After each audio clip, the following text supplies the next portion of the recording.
The pistol went off, the noise surprisingly shocking. He saw the flame from the gunpowder, the bullet graceful in its slow arc across the room towards him, trailing smoke as it went. It had taken years for this bullet to find him.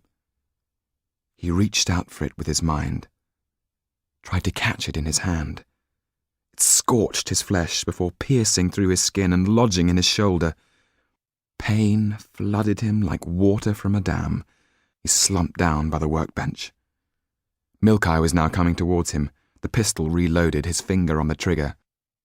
Jan felt the folds of a taffeta skirt fall round him as one of the automata bent over to take the bullet in her back. Her stiff and dusty hair fell in his face. Her blazing eyes looked straight at him. "We," she said, "are the Sisters Macabre.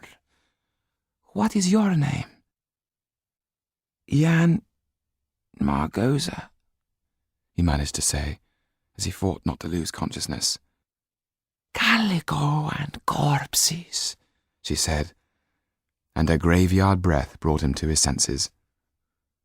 Once more he experienced the feeling of leaving his body, as he had done in the forest.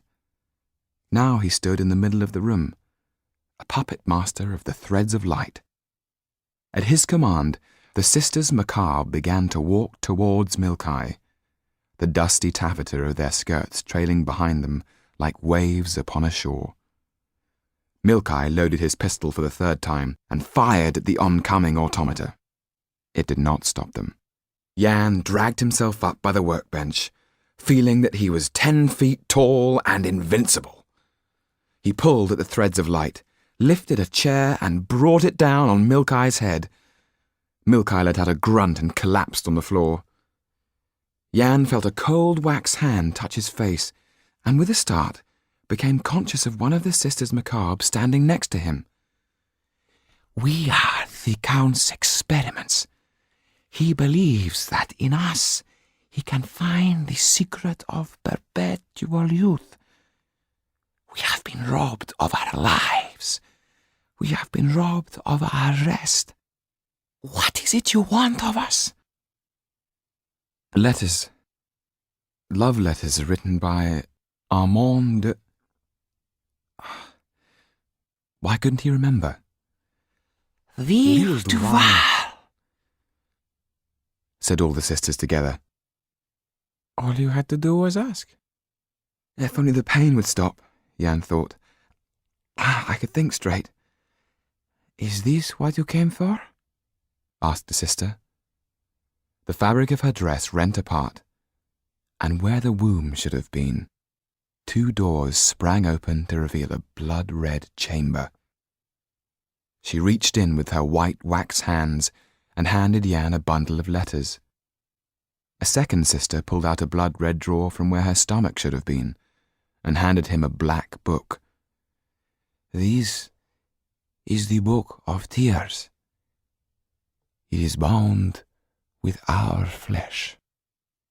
He stole our lives. He stole our hearts. He stole our deaths," whispered the Sisters Macabre together as they gathered round Jan, making sure that the letters and the book were safely in his coat pocket before they lined up once more against the back wall, their eyes closing, their mouths whispering. "Velvet and violence, brocade and blood, damask and death." Jan was still clinging onto the bench when he became aware of the grisly contents of the jars. They were filled with parts of bodies. In one, a head, in another, limbs, in another, a stack of hearts. Jan's shirt was wet and he wondered why it was red. The room was spinning again, and into this unsettling scene came Milkai. Like some monster he had grown more arms and legs, all trying to get him. Jan kicked out desperately, but still those hands kept coming. He staggered and sank to his knees. Someone should warn Tetu that Kaliowski can work the threads of light, he thought, as the curtains of his mind, blood black, treacle thick, came down for good. The show well and truly over. The end of the performance.